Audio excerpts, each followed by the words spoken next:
I'm going to start by saying that when you look at cutting edge technologies, you have to accept one fact, and that there's no such thing as equal data. So when most organizations like to talk about, okay, now how are we using data, or what do we have, you come to the conclusion that there's structured and unstructured data.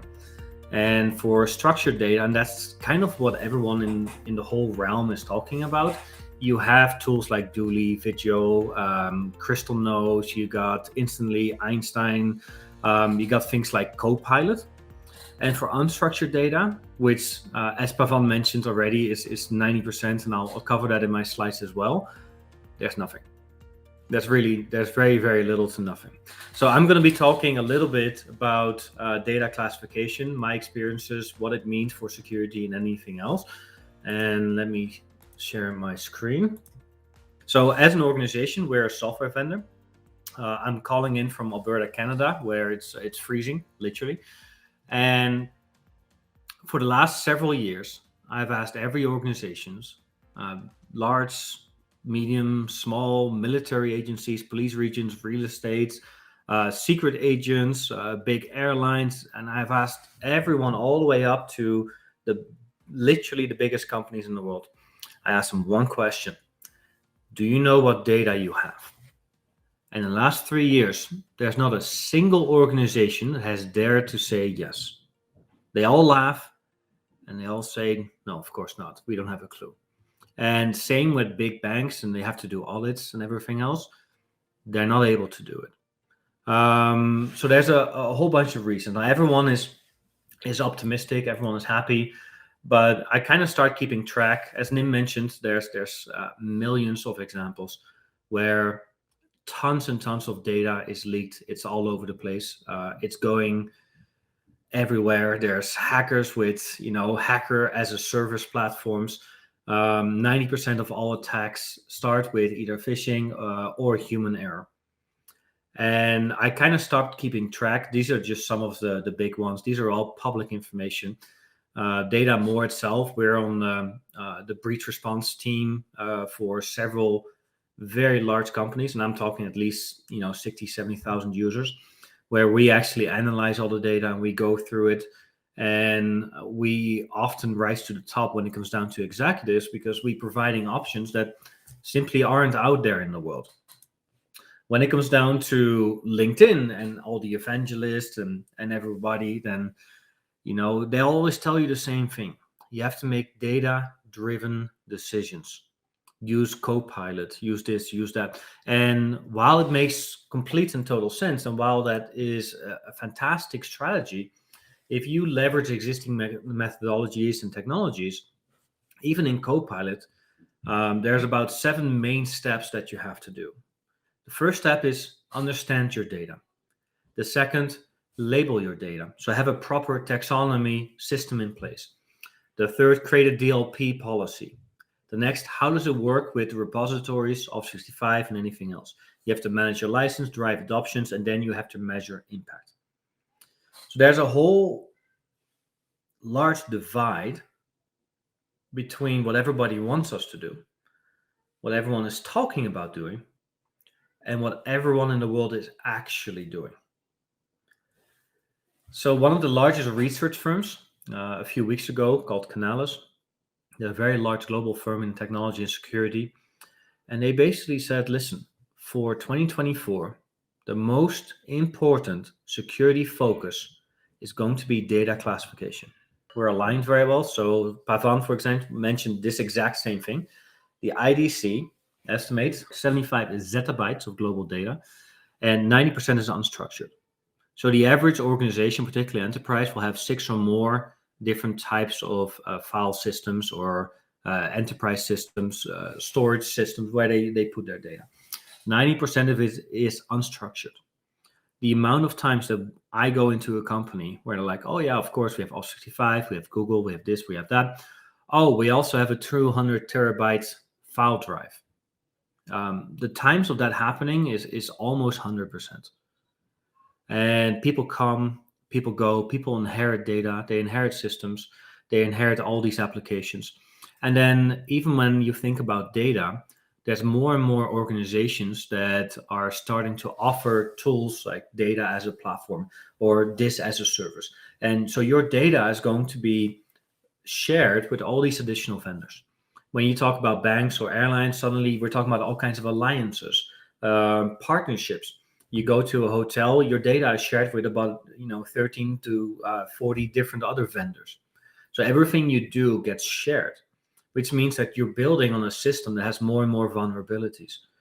So when you compare that and you start talking about data, and we start to realize like, hey, 90% of everything we have is unstructured. The reality of what's happening then is that when there's a data breach, you have absolutely no clue what's going to happen because you don't know what just happened. Now we can analyze, okay, well, this person got breached, this is what happened. And this is the problem. But then when you start to look at the impact of that action, so we start looking at okay, well, Nim, Pavan, myself, one of us, we just got hacked. What do I have access to? What is the impact of it? So of that data set of everything that I have access to in the entire organization, who else is impacted? Where's my form of PII? Where's my sensitive data? Where are my copies? And other applications are, for example, compliance. So Texas is going to release, or it's going to go live in, I believe, July 1st, a new privacy law. You got, of course, California. Here in Canada, we got by PETA. There's so many of them. And the reality is that as an organization, companies aren't ready. So then it's up to the government to decide who they're going to punish. When it comes down to insurance companies, any organization that just renewed their insurance are going to deal with new forms of registration. They want to know who's responsible for this, who's responsible for that. Do you know why? Because executive members are going to become more and more personally liable for understanding what kind of data they have and the consequences of their actions. So in the last 10 years, when something bad happened, you have plausible deniability. That is leaving. It's up to the executive members of an organization to prove to an insurance company before they get any money, did you do everything you could to be compliant, to be secure? So the legislation is starting to turn it around, and it's going to have massive, massive impacts and consequences of everything that's going on. So Nim actually talked a little bit about this already. Like there's a lot of stats for SMBs. They're going after SMBs, and even the big ones, they're not ready. So normally what happens? An MSP, an SSP, a VAR, a partner. What's happening right now is we're talking security. And what that means is we're talking about layers and layers of protection. Portals, communication portals, means of strategy, how to collaborate.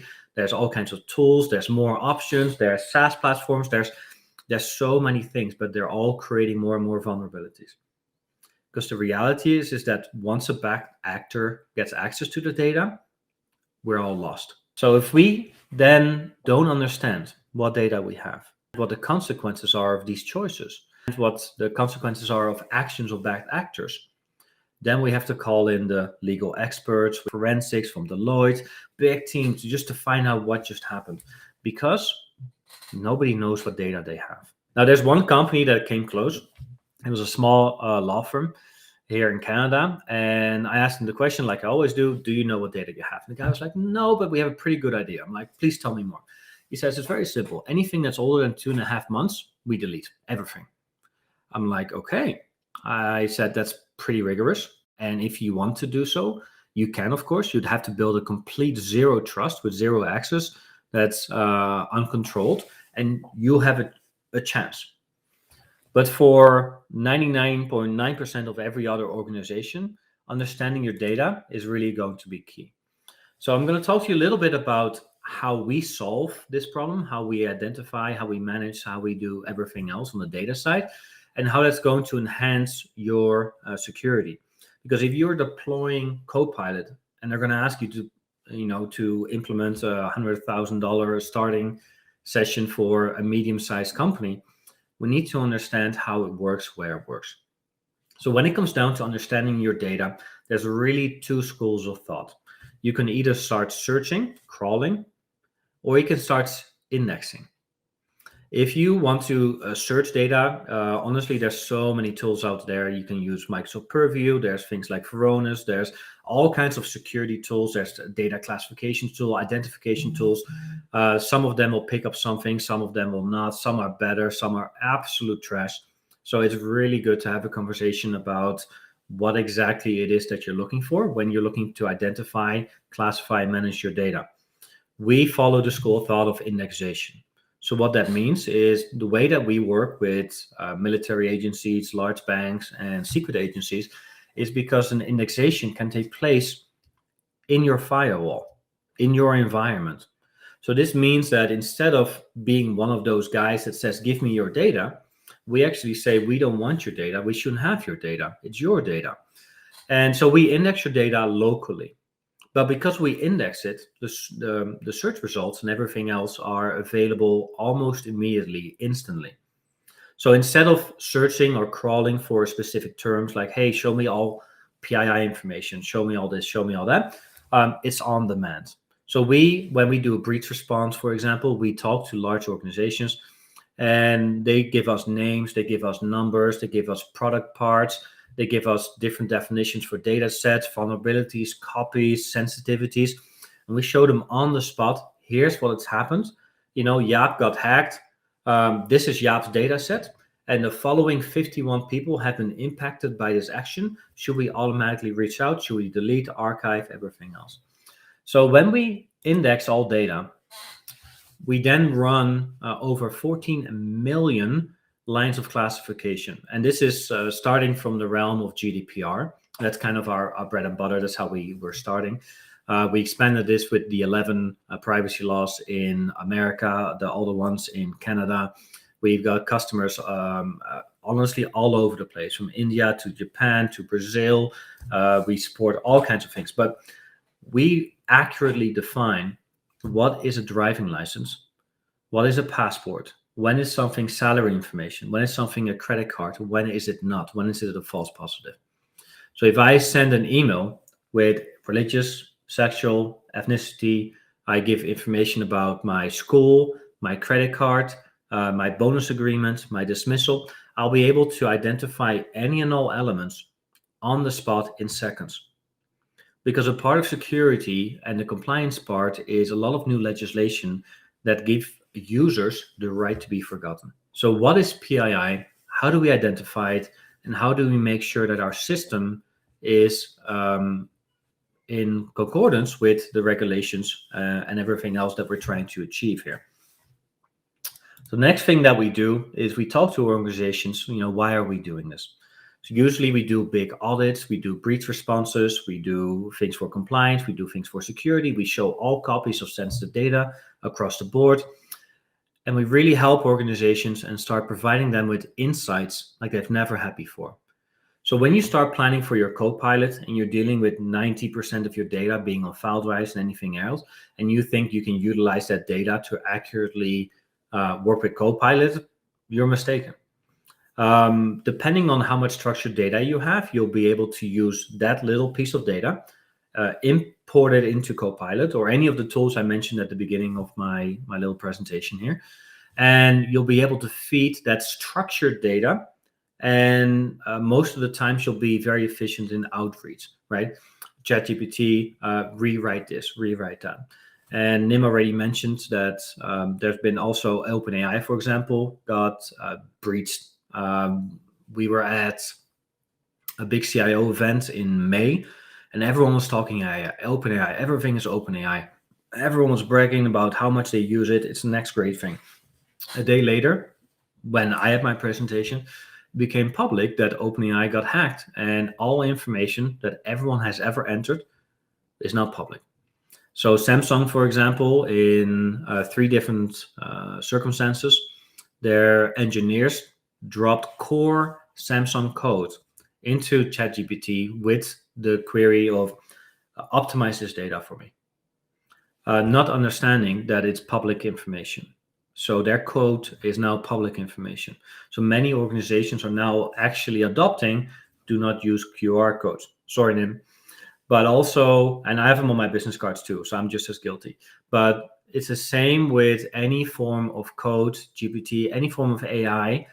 It's banned until further notice. The reality is that you're building vulnerabilities on vulnerabilities if you don't do the other way around. So when we present our data, we actually start by explaining to organizations, here's where your vulnerabilities are, here's where your sensitive data are, here's where your non-compliant data is, and what can we do about it? So when we go through these sessions, like I said, we go big, small. We deal with organizations from 50 users to hundreds of thousands. Literally, I'm talking many petabytes of data. And we find that at a bare minimum, 3-4% of all data is non-compliant. No one is doing manual cleanup. Honestly, for the last 20 years, I'm having the same conversations about Microsoft and SharePoint, because the goal ultimately is centralization of data forms and processes. Back in WSS, or even in the early days of Tahoe, when it was still not even called SharePoint, they were always saying, oh, this is your one platform. You can centralize and around this. You can do this. You can do that. But every time there's a new update, there's new tools, there's new options, there's you get Skype, you get Teams. And even though SharePoint is at the back end, you're creating new forms of options and vulnerabilities. So we find that by far, and I'm talking over 80% of the biggest violations are actually found in Exchange. People, no matter what we do, are emailing content left, right, and center, back and forth. The file drives that we have, no one could do anything with them. Why? Because people don't know what they have. So we go through the motion. We find the same thing over and over. People store their data numbers, their company numbers, still in Excel sheets. On average, we find about 7 copies of sensitive files. Sometimes people download them, change the name, and put them in their sent folder. We can identify any and all of that. We can show you who has access to what data. We are a data platform that provides the insight and the ability for your security tools to actually do its job. So when you need to answer basic questions, what happens after a data breach? Don't assume that your 10 layers of protection are going to save you, because you can be saved against human error. The only way is to have no humans in, and then you also don't need any data. But basic questions like, what kind of data do we have? How many copies are floating around? Can you identify all this? It's the same with legal principles. There's more and more regulations for it, and organizations, they're not ready. In Canada, they flew over some of the legislation from GDPR that is called the right to be forgotten. Well, if we can't even identify where your sensitive files are, we certainly can't identify the data of Harry, who left the company and now writes the company saying, hey, any data you have on me that's not part of an HR system, I want it deleted. And he has a right to. The reality is that from an organization point of view, we're not able to. Organizations aren't ready. And we want to be part of the change, part of the solution. So while mine is a little bit doom and gloom, and my tone is changing a little bit, because a year ago I was saying, oh guys, this is not going well, we need to do this, we need to do that. Now a year later, I'm like, okay, listen, all you have to do is you Google data breach every Monday morning, like I do, and you'll find so many examples of organizations that have publicly declared we are a victim of a data breach. Most of the hackers, like Nim was talking about, are going after SMBs now, because it's more profitable. It's easier to just get your 5, 10, 15K. So what we're releasing into the market is a free tool, up to 250 users. Everything is automated. We have services all over Canada, North America, Europe, Australia, New Zealand. It's fully automated, and it can show you all types of data that you have in your Office 365, in your Exchange. So for the first time, you're going to be able to have a full overview of all your sensitive data in Exchange, which covers about 80% of what we normally find. And it will be a great foundation for you to start your conversation. So we want to be part of that chain, the part of the chains. We want to be part of the solution. I'm always happy to have a conversation around data identification, classification, and of course, something that we don't have time to cover. But the next question will be, is now that we've identified, what are we going to do about it?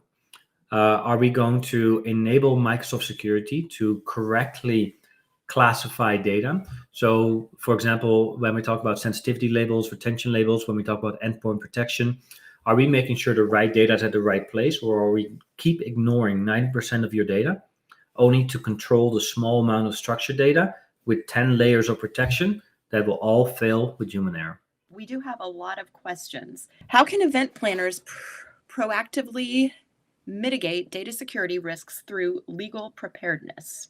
There's a big difference between legal preparedness and functional preparedness. Like, one is to cover your butt, and the other one is to make sure that you're compliant. And it all starts with the ability to be able to identify all data, who it gets shared with and who it doesn't. So there's a big difference between, as an event planner, what information, what platform, what tooling you are providing to the masses, and something that happens during the event. So Nim gave the example of people walking around with their phones and having a personalized attack within the crowd. The other thing is, as an event planner, so for example, Eventcombo, they have a platform. You can upload files and documents. You keep some of my information before the event, for example. Now, if that gets hacked or breached, then you are responsible.